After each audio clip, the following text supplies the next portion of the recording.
আজ আমরা জেমস ক্লিয়ারের খুব বিখ্যাত বই অ্যাটমিক হ্যাবিটস নিয়ে একটু কথা বলবো। মানে সরাসরি পুরো বইটা ধরে নয়, বরং একটা নির্দিষ্ট বই রিভিউকে ধরে এগোব। দেখব সেই রিভিউতে বইটার কোন দিকগুলো উঠে এসেছে, আর অভ্যাস তৈরির কৌশলগুলো নিয়ে বা কি বলা হচ্ছে। হ্যাঁ, মানে রিভিউয়ের মাধ্যমে বইটাকে দেখা আর কি। Interesting approach. একদম। আর রিভিউটার মূল সুর কিন্তু বইয়ের যে প্রধান বার্তা সেটার সাথেই একদম মিলে যায়। মানে ওই যে ছোট ছোট অভ্যাস, যা হয়তো চোখে পড়ে না তেমন, সেগুলোই যদি আমরা কুজুনি মানে ধারাবাহিকভাবে করে যাই। তাহলে জীবনে বিরাট পরিবর্তন আসতে পারে। ঠিক। হ্যাঁ, রিভিউতে একটা লাইন আমার বেশ মনে ধরেছে, এরকম যে এই বই শেখায় যে বিশাল অর্জনের জন্যে বিশাল পদক্ষেপ জরুরি নয়, বরং ক্ষুদ্র অথচ অবিচল পদক্ষেপই আসল চালিকা শক্তি। খুব সত্যি কথা। এটাই তো বইটার কোর মেসেজ। তো আমাদের আজকের এই পর্যালোচনায় ফোকাস থাকবে রিভিউয়ের চোখে বইটার কার্যকর কৌশলগুলো বোঝা, যেগুলো আমরা দৈনন্দিন জীবনে কাজে লাগাতে পারি, সেরকম কিছু টিপস। চলুন শুরু করা যাক তাহলে। আচ্ছা। কথা মানে বইটার ফাউন্ডেশন আর কি। লেখক পুরো প্রক্রিয়াটাকে ভেঙেছেন 4টে ধাপে। প্রথমটা হলো স্টিমুলাস বা উদ্দীপক, যেটাকে কিউ বলা হচ্ছে। হ্যাঁ, কিউ। তারপর আসছে ভেতরের টান বা আকাঙ্ক্ষা মানে ক্রেভিং। ক্রেভিং, ঠিক। এরপর আমাদের কাজ বা প্রতিক্রিয়া মানে রেসপন্স। আর শেষে হলো প্রাপ্তি বা পুরস্কার, reward. Cue, craving, response, reward, এই 4টে। একদম। রিভিউ অনুযায়ী এই 4টে মিলেই একটা চক্র তৈরি হয়। আমাদের সব অভ্যাসের পেছনে নাকি এই চক্রটাই কাজ করে। ঠিক। আর রিভিউতে এই চক্রটা বোঝার উপর খুব জোর দেওয়া হয়েছে, কারণ পর্যালোচক বলছেন এই চক্রের প্রত্যেকটা অংশকে যদি আমরা বুঝি আর সেগুলোকে একটু এদিক ওদিক করতে পারি, তাহলেই ভালো অভ্যাস গড়া বা খারাপ অভ্যাস ভাঙা সম্ভব। এটা শুধু জানলেই হবে না, প্রয়োগ করতে হবে। রিভিউতে এটাই বলা হয়েছে যে এখানেই লেখক অন্যদের চেয়ে আলাদা একটা ওয়ার্কিং মডেল দিয়েছেন তিনি। একদম। আর রিভিউটা বিশেষভাবে জোর দিয়েছে ভালো অভ্যাস তৈরির 4টে নিয়মের ওপর। লেখক এই চক্রটার ওপর ভিত্তি করেই নিয়মগুলো বানিয়েছেন। যেমন ধরুন, প্রথম নিয়ম অভ্যাসটাকে স্পষ্ট করে তোলা, মেক ইট অবভিয়াস। হ্যাঁ, মেক ইট অবভিয়াস খুব গুরুত্বপূর্ণ। রিভিউয়ের বিশ্লেষণেও এটা এসেছে। মানে শুধু ভাবলাম আমি স্বাস্থ্যকর খাবার খাবো, এমন অস্পষ্ট লক্ষ্য রাখলে চলবে না। না না, তাতে কাজ হয় না। বরং খুব নির্দিষ্ট প্ল্যান করতে হবে। যেমন প্রতিদিন দুপুরে আমার খাবারের প্লেটে অর্ধেক সবজি থাকবে। রিভিউ বলছে এই যে স্পষ্টতা, এটাই প্রথম ধাপের কিউ বা উদ্দীপকটাকে শক্তিশালী করে। ঠিক, একেবারে পয়েন্টে। এরপর রিভিউ আলোচনা করেছে দ্বিতীয় নিয়ম নিয়ে, আকর্ষণীয় করে তোলা, মেক ইট অ্যাট্রাক্টিভ। হ্যাঁ, এটা সাইকোলজিক্যাল একটা দিক। ঠিক। পর্যালোচক এখানে মনস্তত্ত্বের দিকটা তুলে ধরেছেন। আমাদের ব্রেন তো সেদিকেই যায় যেটাতে আনন্দ পায়, তাই না? একদম, প্লেজার সিকিং।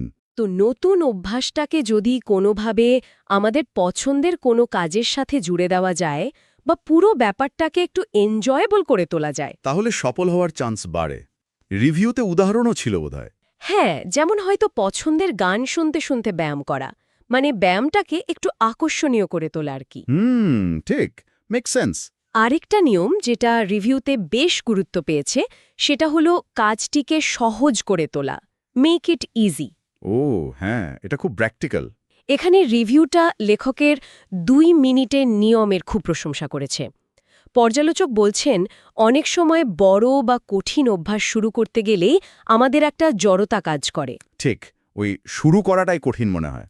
তো এই 2 মিনিটের নিয়ম মানে যে কোনো অভ্যাস শুরু করার জন্য কাজটাকে এমনভাবে ডিজাইন করা যাতে সেটা মাত্র 2 মিনিটে শুরু করা যায়। যেমন ধরুন, বই পড়ার অভ্যাস করতে চাইলে শুধু 1 পাতা পড়া, বা ব্যায়াম করতে চাইলে শুধু ওয়ার্ম আপটুকু করা। একদম। এই ছোট্ট স্টেপটা ওই প্রাথমিক বাধাটা কাটিয়ে দেয়। রিভিউ মনে করে এটা খুবই বাস্তবসম্মত একটা কৌশল। হ্যাঁ, আর চতুর্থ নিয়মটাও জরুরি, সন্তোষজনক করে তোলা, মেক ইট স্যাটিসফাইং। ঠিক। রিভিউ অনুযায়ী অভ্যাসের পর যদি আমরা একটা উদাদিন পুরস্কার বা তৃপ্তি পাই, তাহলে সেই অভ্যাসটা ধরে রাখা অনেক সহজ হয়ে যায়। যেমন ধরুন, প্রতিবার কাজটা শেষ করার পর ক্যালেন্ডারে একটা টিক দেওয়া বা একটা ছোট্ট সেলিব্রেশন। এই ছোট ছোট জয়গুলোই আমাদের চালিয়ে যেতে সাহায্য করে। আচ্ছা। রিভিউ আরও বলছে লেখক এখানে শুধু নিজের কথা বলেননি, এই কৌশলগুলো যে বিহেভিয়ারাল সায়েন্স আর নিউরোসায়েন্সের গবেষণার ওপর ভিত্তি করে তৈরি সেটাও স্পষ্ট করেছেন। ওহ, পর্যালোচক মনে করেন এই যে একটা সায়েন্টিফিক ব্যাকিং, এটাই বইটাকে এত বিশ্বাসযোগ্য আর পাওয়ারফুল করে তুলেছে। রিভিউটা যখন দেখছিলাম আমার একটা প্রশ্ন এসেছিল। সেখানে একটা কথা ছিল যে কিছু পাঠকের নাকি মনে হতে পারে বইটাতে কয়েকটা মূল আইডিয়া একটু বেশি রিপিট করা হয়েছে। হ্যাঁ, রিভিউতে এই পয়েন্টটা উল্লেখ করা হয়েছে। এটা নিয়ে পর্যালোচকের কি মত? দেখুন, রিভিউতে এই বিষয়টাকে স্বীকার করা হয়েছে, তবে পর্যালোচক যুক্তি দিয়েছেন যে অভ্যাস গঠনের মতো একটা বিষয় এই পুনরাবৃত্তি আসলে দরকারি। দরকারি কেন? কারণ এই মূল নীতিগুলো আমাদের মনে গেঁথে ফেলা আর বাস্তব জীবনে প্রয়োগ করার জন্য বারবার মনে করিয়ে দেওয়ার প্রয়োজন হয়। এটা তো আর সিনেমা নয় যে একবার দেখলেই সব মনে থাকবে। এটা একটা প্র্যাকটিক্যাল গাইড। ঠিক। রিভিউর মতে এই পুনরাবৃত্তি বরং কৌশলগুলোকে আত্মস্থ করতে সাহায্য করে। আচ্ছা, বোঝা গেল। তাহলে রিভিউয়ের আলোকে যদি আমরা পুরো বিষয়টার একটা সারসংক্ষেপ করি, সেটা কি রকম দাঁড়াবে? রিভিউ অনুযায়ী অ্যাটমিক হ্যাবিটসের সবচেয়ে বড় শিক্ষা হলো ওই ছোট ছোট অভ্যাসের অমুটেন শক্তি, মানে পারমাণবিক বা অ্যাটমিক পাওয়ারের মতো, সেটাকে বুঝতে পারা। ক্ষুদ্র কিন্তু শক্তিশালী। একদম বিশাল লক্ষ্য ঠিক না করে বরং খুব ছোট অর্জনযোগ্য পদক্ষেপ নেওয়া আর তাতে লেগে থাকা, এটাই লম্বা দৌড়ে জেতার আসল কৌশল। রিভিউ বারবার জোর দিয়েছে বইটার প্রয়োগযোগ্যতার ওপর। এটা শুধু পড়ার বই নয়, করার বই। দারুণ আলোচনা হলো।